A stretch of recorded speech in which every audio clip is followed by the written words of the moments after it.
우리가 이제 역대상을 함께 묵상하고 있습니다.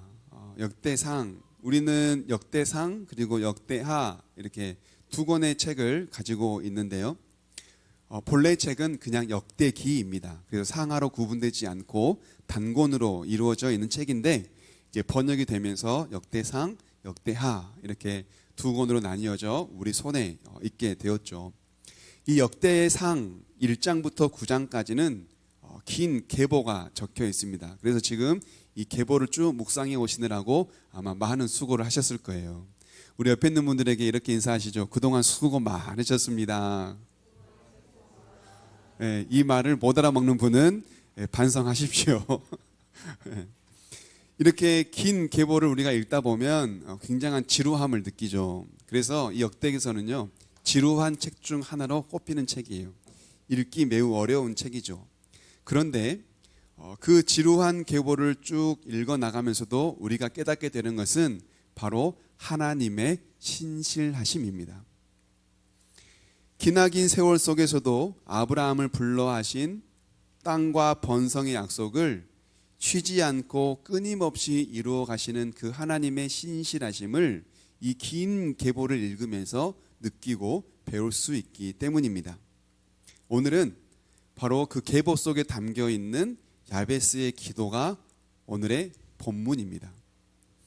이 야베스의 기도가 본문 사이에 들어있다는 건 참 의아한 일입니다.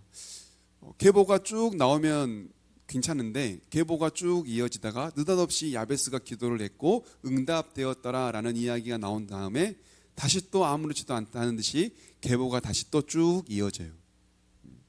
그러다 보니 이 야베스의 기도가 굉장히 생뚱맞게 느껴지기도 합니다. 오늘은 그 긴 계보 속에 담겨 있는 이 야베스의 기도를 가지고 함께 하나님의 말씀을 나누고자 합니다.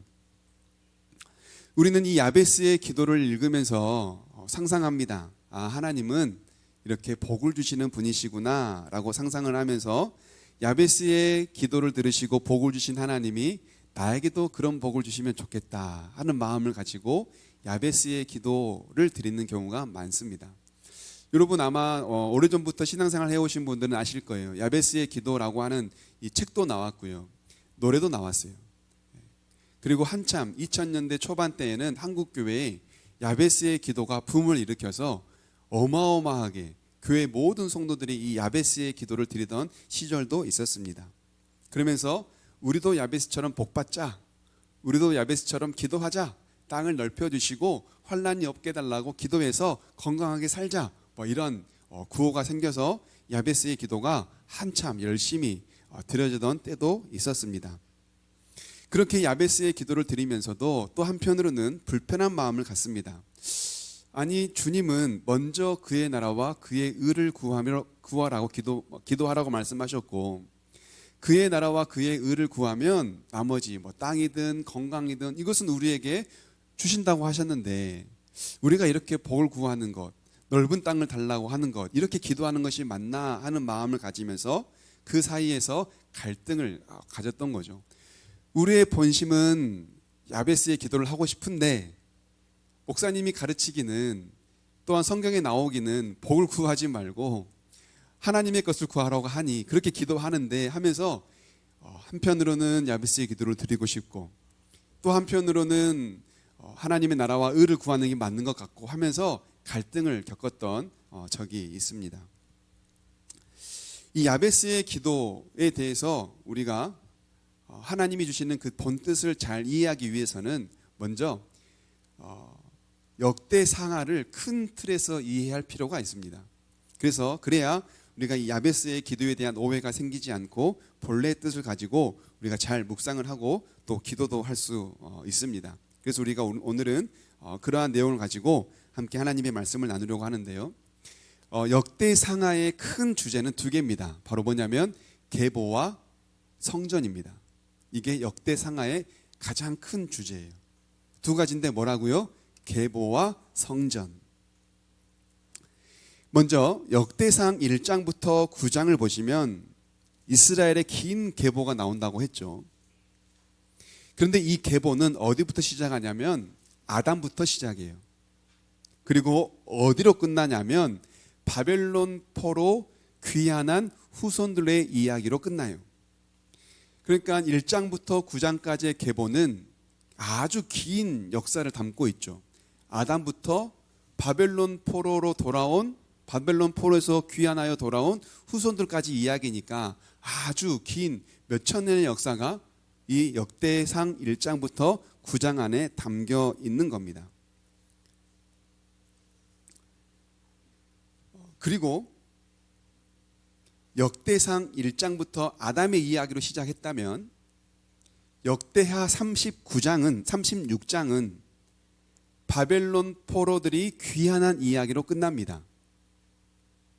그러니까요, 계보도 아담부터 시작해서 역대상 9장에 보니 바벨론 포로에서 귀환한 사람들의 계보로 끝나고, 역대하도 아담부터 시작해서 바벨론 포로들이 귀환했다더라 라는 이야기로 끝나요. 그러니까 역대상과 역대하의 모든 이야기는 아담부터 바벨론 포로들이 귀환한 이야기로 끝나는 겁니다. 그런데 여러분, 우리가 가지고 있는 구약 성경 창세기는 아담부터 시작하고요, 그리고 말라기는 바벨론 포로들이 귀환한 이야기로 끝나요. 그러니까 역대상하는요, 쉽게 말하면 구약 성경의 모든 내용을 요약하는 책입니다. 우리가 가지고 있는 구약 성경이 창세기 아담으로 시작하고 말라기 바벨론 포로 이야기로 끝나니, 역대상 1장에서 아담으로 시작하여 역대하 36장에서 바벨론 포로들이 귀환했다더라 하는 이야기로 끝나는 역대기 상하는 구약 성경의 창세기부터 말라기까지의 모든 이야기를 가장 집약하여 요약한 책이라고 말할 수 있는 겁니다. 그래서 우리가 가지고 있는 성경은 역대상하가 열왕기 상하의 다음에 나오지만 히브리 성경은 구약 성경의 맨 마지막에 나와요. 왜냐하면 요약된 책이기 때문에 그렇습니다.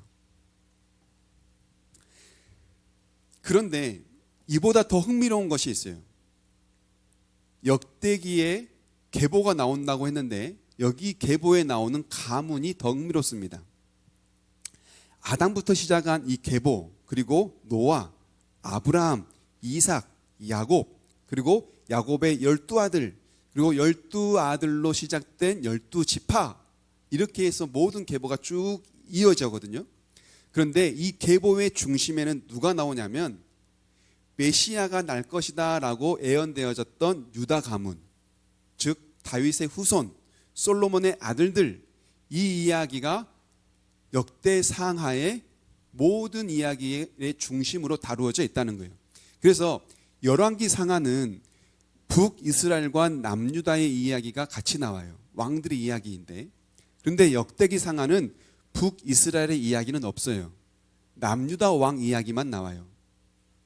그러니까 역대 상하는 남유다, 유다의 후손들로만 이루어져 있고, 이 유다의 후손은 누구의 계보가 되냐면 예수 그리스도의 계보가 되는 거예요. 그래서 역대상 1장부터 9장까지는 아담부터 바벨론 포로에 돌아온 귀환된 후손들의 계보가 있다면, 역대상 10장부터 역대하 36장 마지막까지는 다윗, 그리고 솔로몬, 그리고 그 아들들 이야기, 즉 다윗의 혈통만, 즉 다윗이 유다 자손이거든요. 유다의 혈통만 쭉 이어져 있는 거예요. 그리고 유다의 혈통에는 누가 들어있다? 예수 그리스도가 들어있다. 이게 바로 다윗의 역대기 상하 계보가 주는 의미인 겁니다. 그리고 그 다음에 두 번째 주제가 성전입니다. 첫 번째 주제가 이렇게 계보였다면 두 번째 주제는 성전인데, 계보 속에 아담부터 시작하여 노아, 아브라함, 이삭, 그다음에 야곱, 그다음에 12아들들의 쭉 이야기가 나오는 그 왕들의 이야기 중간에 누가 나오냐면 다윗이 나옵니다.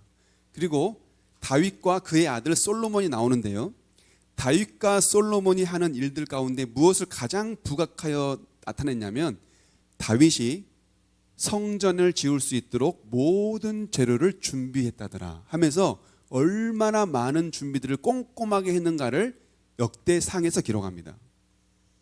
그리고 그 뒤를 이어서 그의 아들인 솔로몬이 아버지가 준비한 재료를 가지고 하나님의 성전을 완공했더라라는 이야기가 또 나와요. 그리고 역대하에 보면 솔로몬이 성전을 완공한 걸 굉장한 업적이라고 말합니다. 그러니까요, 계보들의 이야기가 나온 다음 그 계보 중간에는 이스라엘에서 아주 중요한 왕인 다윗 이야기, 솔로몬의 이야기가 나온 다음 다윗과 솔로몬이 남긴 위대한 업적으로 무엇을 말해요? 성전 완공을 말하는 거예요. 그래서 역대상하에서 말하는 건 계보와 성전이에요. 그러면 계보와 성전을 가지고 무엇을 말하고 싶은 걸까요? 역대상하를 기록한 저자를 에스라라고 말합니다. 에스라. 역대하 다음이 무슨 책일까요? 에스라예요. 역대상하를 기록한 사람을 선지자 또는 성경을 가르친 성경학자 에스라라고 말해요.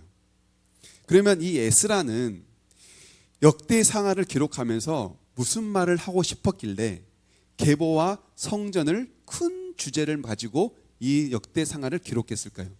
무엇을 말하고 싶은 걸까요? 왜 이 역대상하를 기록하면서 성전과 계보에 대한 중요한 이야기를 넣고 있었을까요? 이 역대기를 읽는 유대인들로 하여금 이 역대기를 읽으면서 특별히 역대기에 담겨 있는 아담부터 시작한 아브라함, 이삭, 야곱 그 12아들의 이야기, 12지파가 세워진 이야기, 그 이야기, 다윗과 솔로몬으로 이어지는 그 계보의 이야기들을 쭉 읽으면서 우리가 바로 이 혈통에 속한 가문이다. 내가 바로 이 혈통에 속한 자손이다. 민족의 정체성을 심어주려고 했던 거예요. 나는 누구냐면 하나님이 지으신 아담으로부터 시작하여 아브라함, 이삭, 야곱 그 12아들 그 가운데서도 유다 지파에 속한 후손이다 라고 한 민족의 정체성, 나의 조상은 누구고 나를 지으신 분이 누군지 정체성에 대한 흔들림이 없도록 확립할 수 있도록 정체성을 확립시켜 주기 위해 계보의 이야기를 쭉 했던 거예요.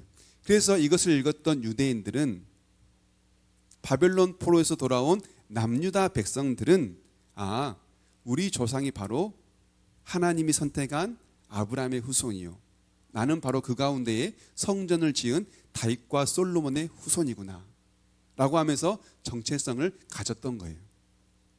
그리고 선지자 이사야 그리고 선지자 미가는 메시아를 예언했습니다. 이 메시아가 날 가문을 예언했는데요, 이 가문이 바로 다윗이 속한 유다 지파예요. 이 유다 지파에서 우리를 구원할 메시아가 날 것이다 라는 걸 이사야와 미가가 예언했습니다. 그런데 여기에 지금 기록된 가문이 어디였어요? 유다 지파와 다윗의 가문이었어요.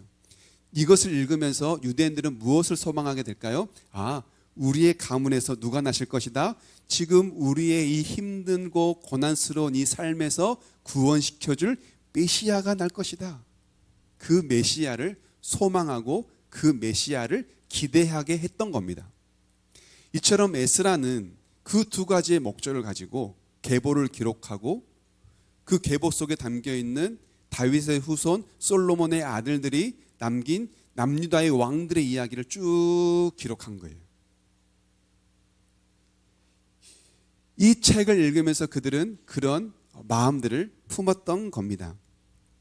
그런데 더 중요한 것, 그렇다면 이 책을 읽는 유다 사람들은, 이스라엘 백성들은 왜 그런 마음을 가져야 했을까요? 에스라는 왜 그들에게 이런 마음을 갖게 했을까요? 무엇 때문에? 당시의 상황과 배경이 있겠죠. 역대기서는, 역대기상과 역대기하는 페르시아의 고레스의 귀한 칙령, 포로로 돌아온 사람들은 고향으로 돌아가도 좋다라고 하는 그 칙령, 이스라엘 사람들은, 특별히 남유다 백성들은 고향으로 돌아가 성전을 지어라 라고 하는 포로들을 고향으로 돌려보내는 고레스 칙령이 이루어지고, 그 고레스 칙령으로 의해 남유다로 돌아와 성전을 짓고 살아가는 사람들이 한 100년, 한 200년쯤 지났을 때에 기록된 책이에요. 다시 말하면 바벨론 포로로 돌아간 포로들의 후손들이, 당사자가 아니에요, 그 후손들이 아주 오랜 시간을 거쳐 돌아와 살고 있다가 또 시간이 더 지난 다음에 역대상하를 에스라가 기록했고, 그곳에 살고 있는 사람들로 하여금 이 책을 읽게 했던 겁니다. 여러분 생각해 보세요. 우리가 고향을 떠나 70년 지났고, 고향을 떠나 돌아온 지 후손들이 산 지 100년이 지났어요. 그러면 그 사람들에게 이곳이 고향일까요? 고향이 아닐까요? 고향이지만 고향이 아닐 수 있어요. 당사자도 아니고 후손인데다가 고향이 아니면 그 땅의 사람이라고 말할 수 있을까요? 그 땅의 사람이라고 말하기가 상당히 어려워요. 정체성에 얼마나 많은 혼란을 겪고 있었겠어요. 그렇죠? 그 배경 속에 있었다는 거예요. 그래서 바벨론에서 70년의 귀한 포로 생활을 마치고 돌아와 한 100년, 200년 오랜 시간을 보낸 후손들이 이 땅에 살 때 그 땅에서 어떤 일들이 이루어졌었는가를 보면 우리가 에스라가 왜 이런 심정을 가졌는가를 이해할 수 있어요. 포로들이 돌아와 후손들이 그 땅에 살 때 어떤 일이 일어났을까요? 하나님이 주신 약속의 땅은 도대체 어떻게 변했을까요? 어떻게 변했는지 우리 함께 보실까요? 에스라에서 보면 지금 후손들이 돌아와 한참 살고 있는데 그 땅이 어떻게 변했는지를 볼 수 있어요. 에스라 4장 1절에서 6절입니다. 에스라 4장 1절에서 6절. 앞에 우리 세 번역 성경으로 읽어보면 좀 더 쉽게 읽을 수 있을 것 같아요. 우리 함께 읽어보겠습니다. 시작. 유다와 베냐민의 대적은 사로잡혀 갔다가 돌아온 사람들이 주 이스라엘의 하나님의 성전을 짓고 있다는 말을 듣고서, 그러니까 돌아왔어요. 돌아와서 지금 성전을 지으려고 하는 거예요. 고레스 칙령에 의해 돌아와서 성전을 지으려고 하는데 누가 있다고요? 대적이 있다고요. 대적이 유다의 후손들이 성전 지으려고 한대 하면서 그 소식을 들은 거예요. 2절 시작. 스룹바벨과 각 가문의 우두머리들에게서 와서 말하였다. 아시리아 왕 에살핫돈이 우리를 여기로 데려왔을 때부터 이제까지, 무슨 말이냐면 남유다는 바벨론에 의해 포로되고 다 잡혀갔어요. 그런데 남유다가 바벨론에 의해 멸망당하기 전 북이스라엘이 먼저 멸망을 당합니다.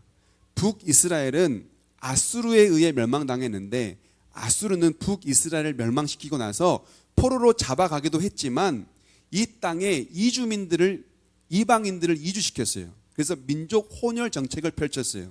그러니까 지금 이 사람들이 말하는 거예요. 우리는 아시리아 왕 에살핫돈이 우리를 여기로 데려왔다는 거예요.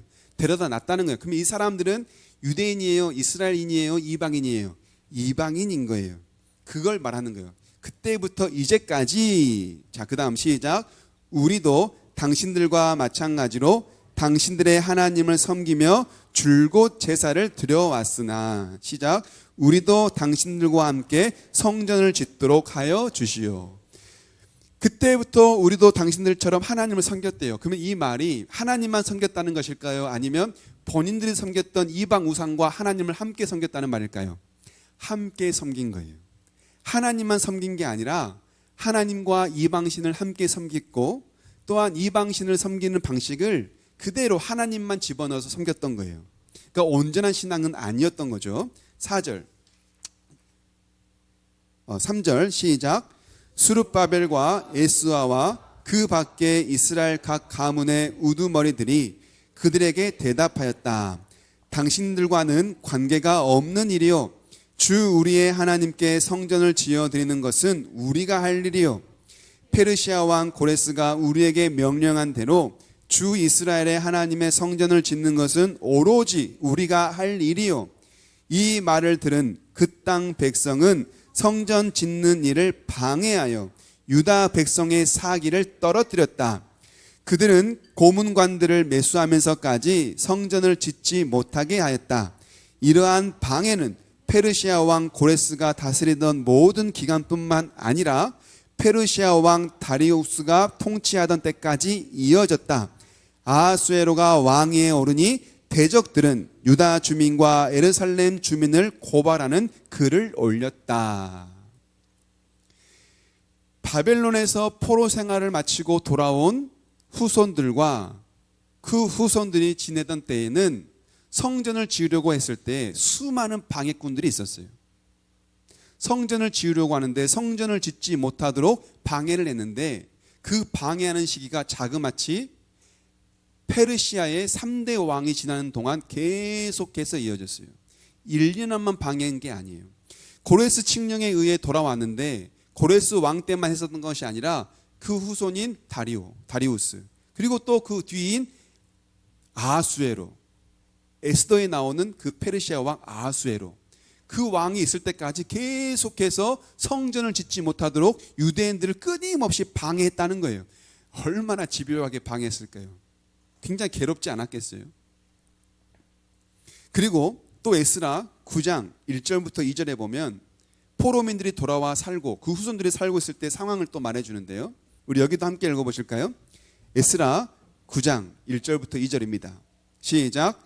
이러한 일들을 마친 다음에 지도자들이 나에게 와서 말하였다.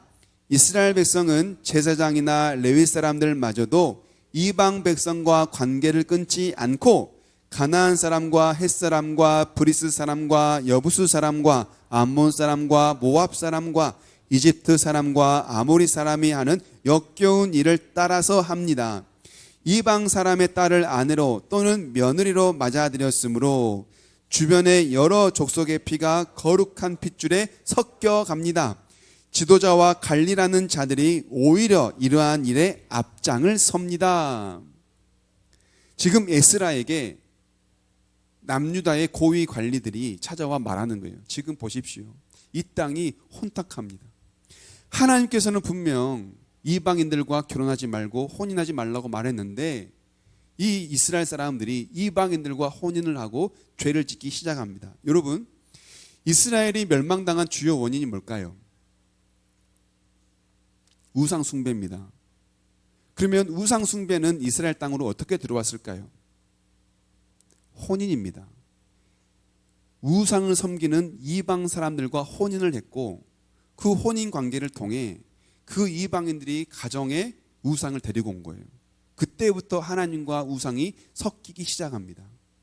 결국 우상이 유대 땅에서 팽배하게 만연하게 유행을 해요.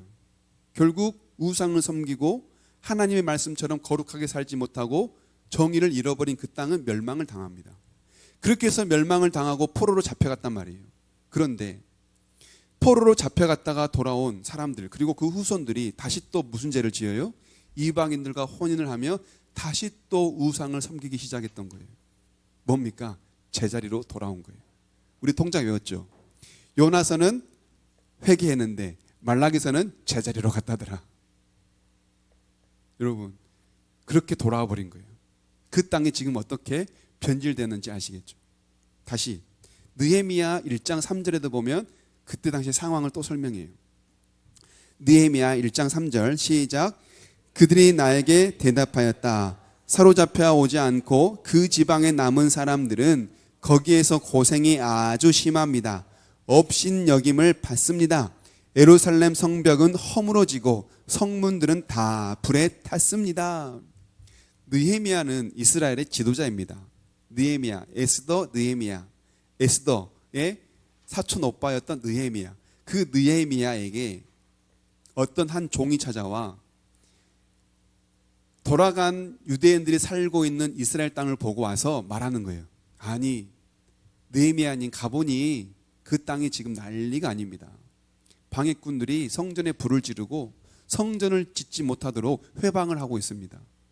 오히려 그 땅에 사는 이방인들이 이스라엘 사람들을, 유대 사람들을 업신여깁니다 라고 지금 보고를 하고 있는 거예요. 여러분 지금 생각해 보세요.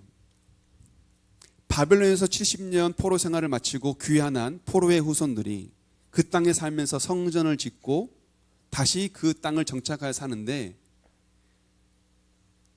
포로인들이 돌아와 고향으로 왔을 때 금이 환향은 아니더라도 고향이라고 하는 포근한 마음을 가질 수 있어야 될 거 아니에요. 그런데 그런 마음이 없어요. 그 땅은 이미 이방인들의 땅이 되고 말았어요. 아수르에 의하여 수많은 이방인들이 이주하여 살고 있고, 그 이주하여 살고 있는 수많은 이방인들이 유대인들을 원수로 여겨 방해를 놓고 있는 겁니다. 하나님의 성전을 짓지 못하도록 방해를 하고 불을 지르고 왕들에게 고발을 하면서 계속해서 회방을 놓고 있는 상태예요. 지금 이런 상황 속에서 포로에서 돌아온 그 후손들이 나는 유대의 민족이다, 나는 아담과 아브라함과 이삭과 야곱의 12아들의 지파에 속한 그 후손이다라고 하는 정체성을 가질 수 있었겠냐는 말이에요. 아니죠. 고향으로 돌아왔다고 말하지만 더 이상 그들에게 그곳은 고향이 아니라 오히려 더 바벨론이 고향입니다. 그런데 그 땅에 돌아와 보니 그런 고향이 주는 포근함도 없을지언정 없고, 오히려 뭐가 있어요? 악이 팽배해요. 하나님을 섬기는 하나님의 백성 이스라엘, 유다 민족이지만 오히려 우상이 더 많아요. 피가 섞였어요. 혈통이 순수하지 않아요. 이방인들과 피가 섞여 하나님을 믿는지 우상을 섬기는지 알 수 없는 우상의 땅이 되고 말았어요. 혈통의 민족의 혈통도 흔들리고 있죠. 하나님의 백성이요, 하나님을 섬기는 하나님의 자녀라고 하는 신앙의 정체성마저 뿌리째 흔들리고 있는 그 상황이었던 거예요. 이걸 누가 봅니까? 포로에서 돌아와 그들을 보고 있는 에스라의 눈으로 목격한 거예요. 아, 지금 우리에게 필요한 건 민족의 정체성이다. 아, 지금 우리에게 필요한 건 우리가 누구의 자손인가를 아는 거다. 지금 우리에게 필요한 건 우리는 누구를 섬기고 누구를 기다리는 사람들인지를 알게 하는 거다. 이 목적을 가지고 역대상하를 기록하여 계보를 기록하고 우리는 메시아를 기다리는 그 후손이라는 걸 다시 한번 기억할 수 있도록 그 책에 그 글을 남겼던 겁니다. 그리고 그 목적에 가지고 남긴 그 책에 오늘의 본문인 야베스의 기도가 들어있었던 거예요. 여러분, 그러면 이런 상황 속에서 민족의 정체성도 흔들리고 하나님을 믿는 신앙도 흔들리는 이 상황 속에서 역대상하를 읽는 그 사람들은 야베스의 기도를 읽을 때 그 야베스의 기도가 어떻게 다가왔을까요? 아, 야베스가 복을 구했더니 하나님이 복을 줬구나, 이렇게 생각되었을까요? 여러분, 우리는 이제 이 상황을 알게 되었으니 야베스의 기도를 다시 한번 생각해 봅시다. 제가 읽어드릴게요. 나에게 복을 더해 주시고 내 영토를 넓혀 주시고 주님의 손으로 불행과 고통을 막아 주십시오. 여러분, 생각해 보세요. 나의 지경을 넓혀 주시고 나의 고통과 나의 불행을 이제는 막아 주십시오라고 하는 이 야베스의 기도가 단지 복을 구하는 기도였을까요? 아닙니다. 이것은요, 복을 구하는 기도가 아니에요. 이 책을 읽는 그 유대인들에게는 이게 복을 구하는 기도로 다가오지 않았어요. 어떤 기도로 다가왔을까요? 회복의 기도로 다가왔을 거예요. 회복. 하나님, 잃어버린 땅을 다시 찾게 해주십시오. 우리 고향에서 선조들이 살다가 잃어버린 그 땅을 다시 얻게 해주십시오. 여러분, 지역을 넓게 달라, 땅을 넓게 달라는 건 100평 사는 사람이 200평 주세요, 200평 사는 사람이 1000평 주세요 하는 기도가 아니에요. 아예 땅을 다 잃어버리고 삶 자체가 송두리째 뽑혀버린 그 사람들이 하나님, 이 고향 땅이 다시 그 고향 땅이 되게 해주세요라는 기도예요. 이 기도는 복을 구하는 기도가 아니었습니다. 잃어버린 땅을 회복시켜 달라는 회복의 기도였던 겁니다. 하나님, 나에게 복을 주시려거든 다른 복은 구하지 않겠습니다. 우리 조상들이 살던 그 땅에서만이라도 제가 살게 해주세요. 하나님, 저에게 소원이 있어요. 단 한 가지 소원입니다. 하나님, 다른 것 구하지 않겠어요. 우리가 겪는 이 수치와 이 고통이 저 원수들에게서 그치게 해주세요. 우리의 이 고통과 우리의 이 소치가 이제는 그 원수들의 손에서 벗어나게 해주세요. 지금 야베스의 기도를 읽고 있는 그 유대인들은 이 글을 읽으면서 야베스의 그 간절함과 야베스의 그 소원, 그 비참하고 나락으로 떨어진 그들의 삶 속에서 하나님만이 도와주지 않으면 길이 없다는 걸 고백하면서 드리는 기도로 다가왔을 거라는 거예요. 이 야베스의 기도에 야베스가 어떤 사람이었는가를 우리에게 설명해 줍니다. 오늘 본문의 앞절에 있는 역대상 4장 9절이에요. 우리 함께 읽어보실까요? 시작. 야베스는 그의 가족들 중에서 가장 존경을 받았는데 그의 어머니는 고통을 겪으면서 낳은 아들이라고 하여 그의 이름을 야베스라고 불렀다. 아멘. 야베스라고 하는 이름의 뜻은 고통입니다. 고통. 어머니에게 고통을 줬다라고 해서 그 아들의 이름을 야베스라고 지었어요. 여러분, 어떤 부모가 자기 자식의 이름을 고통이라고 짓습니까? 야베스의 인생은 말 그대로 고통이에요. 고통. 자기만 고통받는 게 아니라 고통을 주는 사람이었어요. 야베스의 인생은요, 고통이었다고요. 그런데 여러분, 우리는 남에게 고통을 주고 인생이 고통스러운 사람의 인생을 우리는 존경하다고 말합니까? 하찮다고 말합니까?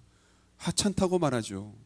그런데 오늘 이 야베스를 소개하면서 고통이라는 이름을 가진 야베스의 인생이 하찮다고 말해요? 존경받았다고 말해요? 존경받았다고 말해요. 누가 야베스의 인생을 존경했을까요? 하나님이 그의 인생을 존경받도록 높이셨다는 거예요. 그러면 유대 땅에서 땅도 잃어버리고 정체성도 잃어버리고 신앙도 잃어버리고 수많은 원수들 속에서 고향 땅을 잃어버린 채 살아가는 그 사람들이 이 야베스의 기도를 보고 야베스가 어떤 사람이었는 걸 보고 이런 사람을 높이셨구나라는 하나님을 보면서 어떤 생각했을까요? 아, 하나님, 야베스가 고통이라고 말했는데 보니 제가 고통이네요. 저의 인생이야말로 야베스처럼 고통스럽습니다. 그런데 하나님, 그 고통의 인생을 높이시고 그 고통의 인생을 존경스럽게 하신 것처럼 지금 고통받고 있는 내 인생을 높여주세요. 하나님, 이 고통에서 벗어나게 해주세요. 나를 하찮게 여기고 나를 비아냥거리며 하나님의 백성들을 괴롭히는 저 원수들의 손에서부터 존경받는 자가 되게 해주세요. 그런 기도를 지금 유대 민족들이 드리고 있지 않겠어요? 그러니 야베스의 기도는 그냥 복을 구하는 기도가 아니에요.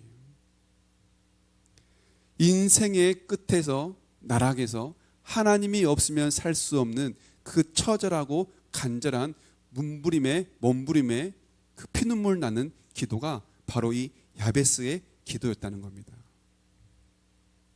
100평 가진 사람이 200평을 구하고 이만큼 가진 사람이 이만큼 구하고 월급 300만 원 받는 사람이 500만 원밖에 500만 원 받는 사람이 1000만 원 받게 해달라는 그런 복을 구하는 기도가 전혀 아닙니다. 이 기도는요, 정말로 인생에서 고통의 쓴맛을 보고 있는 사람들이 하나님 제발 저 좀 살려주세요. 고향에 왔는데 머물 곳이 없어요. 고향에 왔는데 아무도 나를 반겨주지 않아요. 하나님을 믿는 백성인데 수많은 원수들이 나를 괴롭혀요. 하나님, 저 어쩌면 좋아요? 하나님, 저 좀 살려주세요. 하나님이 없으면 살 수 없는 그 한 사람이 하나님 앞에 드리는 기도로 다가왔지 않겠습니까? 여러분, 혹시 우리도 이 야베스의 기도를 읽는 유대인들처럼 고통 속에 있지 않습니까? 머물 곳이 없어 방황할 때가 있지 않아요? 나를 안아줄 따뜻한 그런 고향이 그립지 않습니까? 그럴 때 우리는 어떻게 할까요? 우리 역시 이 야베스의 기도처럼 그런 마음으로 기도할 수 있어야 한다는 거예요. 단지 복을 구하는 기도가 아니라 하나님, 고통의 인생이었던 야베스를 높여주시고 존경스럽게 하신 하나님, 지금 제 인생은 너무나 수치스럽습니다. 하나님, 제가 저를 봐도 너무나 한심합니다. 그런데 하나님, 저를 높여주세요. 저를 회복시켜주세요. 내가 내 자신을 사랑하게 해주세요. 내가 먼저 내 자신을 존귀하게 여길 수 있게 해주세요. 하나님, 나를 따뜻하게 안아줄 고향이 있게 해주세요. 우리 역시 그렇게 야베스처럼 기도할 수 있어야 한다는 겁니다. 이렇게 기도한 사람이 있어요. 누굴까요? 바울입니다. 우리 바울의 기도를 한번 보실까요? 고린도 후서 12장 7절부터 10절입니다. 고린도 후서 12장 7절부터 10절 우리 함께 읽어보겠습니다. 시작. 내가 받은 엄청난 계시들 때문에 사람들이 나를 과대평가하는지는 모릅니다. 그러므로 내가 교만하게 되지 못하도록 하나님께서 내 몸에 가시를 주셨습니다. 그것은 사탄의 하수인이라고 할 수 있는데 그것으로 나를 치셔서 나로 하여금 교만해지지 못하게 하시려는 것이었습니다. 나는 이것을 내게서 떠나게 해달라고 주님께 3번이나 간청하였습니다. 그러나 주님께서는 내게 이렇게 말씀하셨습니다. 내 은혜가 내게 족하다. 내 능력은 약한 데서 완전하게 된다. 그러므로 그리스도의 능력이 내게 머무르게 하기 위하여 나는 더욱더 기쁜 마음으로 내 약점들을 자랑하려고 합니다. 그러므로 나는 그리스도를 위하여 병악함과 모욕과 궁핍과 박해와 곤란을 겪는 것을 기뻐합니다. 내가 약할 그때에 오히려 내가 강하기 때문입니다. 아멘. 바울은 약점을 가졌습니다. 그 약점에 대한 평가가 많지만 안질이라고 말해요. 안질. 눈에 병이 있었던 거예요. 그것을 바울은 평생 가시처럼 가지고 살았어요. 오히려 그것을 뭐였다고 말해요? 사탄의 하수인이라고, 자기를 괴롭혔던, 자기를 계속해서 쳤던 원수라고 말하잖아요. 그 원수 같은 것이 눈의 가시가, 눈의 안질이 자기 몸을 계속해서 괴롭혔던 거예요. 얼마나 괴롭겠어요, 여러분. 그것이 너무나 괴로워서 하나님께 3번 기도했대요. 여기서 3번은 딱 3번 했다는 뜻이에요? 아니요. 수도 없이 계속해서 기도했다는 뜻이에요. 하나님, 이 원수 같은 것 좀 사라지게 해주세요. 나를 괴롭히는 이 가시덩어리 좀 뽑히게 해주세요. 끊임없이 기도했어요. 그럴 때 하나님이 자기에게 응답하신 겁니다. 내 은혜가 내게 족하다. 내가 너에게 베푼 은혜가 이것보다 더 크다. 그리고 너의 그 약함이 내가 너와 함께하니 강함이 된다. 이것을 깨달은 거예요. 그때부터 바울은 뭐라요? 오히려 그것을 자랑했다는 거예요. 그리고 그것을 없게 해달라고 기도하지 않고 오히려 그것을 기뻐했대요. 왜냐하면 나의 약함이 하나님의 강함이 되기 때문에. 바울도요, 자기를 끊임없이 괴롭히는 그 원수를 없게 해달라고 기도했어요. 사라지게 해달라고 끊임없이 기도했어요. 여러분, 우리도 기도할 수 있죠. 우리를 괴롭히는 그 원수를 놓고 끊임없이 기도할 수 있죠. 그런데 그 응답은 우리 뜻대로 될 수도 있지만 우리가 뜻하지 않은 다른 방법으로 될 수도 있어요. 바울에게 하신 것처럼 내 은혜가 너에게 족하다. 오히려 그것이 내가 너와 함께하는 증거가 되니 너에게는 강함이 될 것이다. 여러분, 그렇게 우리에게도 응답으로 올 수 있습니다. 그러니 여러분, 우리 삶에 너무나 끈질기게 하는 원수 같은 그 요인들이 우리를 괴롭히고 우리를 힘들게 할 때 어떻게 해야 됩니까? 기도해야죠. 하나님, 이것 좀 해결해 주세요. 하나님, 이것 좀 도와주세요. 당연히 기도해야죠. 그렇게 기도할 때 우리가 생각하는 응답이든 하나님의 방식의 응답이든 반드시 하나님은 응답하십니다. 반드시 하나님은 도우세요. 반드시 하나님은 우리의 그 슬픔과 우리의 그 원수 같은 것들이 기쁨과 감사가 되도록 바꿔주신다는 거예요. 그러니 여러분, 이 야베스의 기도처럼 하나님 도와주세요. 하나님 지켜주세요. 하나님 해결 좀 해주세요. 하나님 저의 눈물 좀 닦아주세요. 주 앞에 간절히 기도할 수 있어야 한다는 겁니다. 우리 모두가 그렇게 주 앞에 간절히 기도하고 또 하나님을 붙들어 나아가는 우리 모두가 될 수 있기를 주님의 이름으로 축복합니다. 아멘.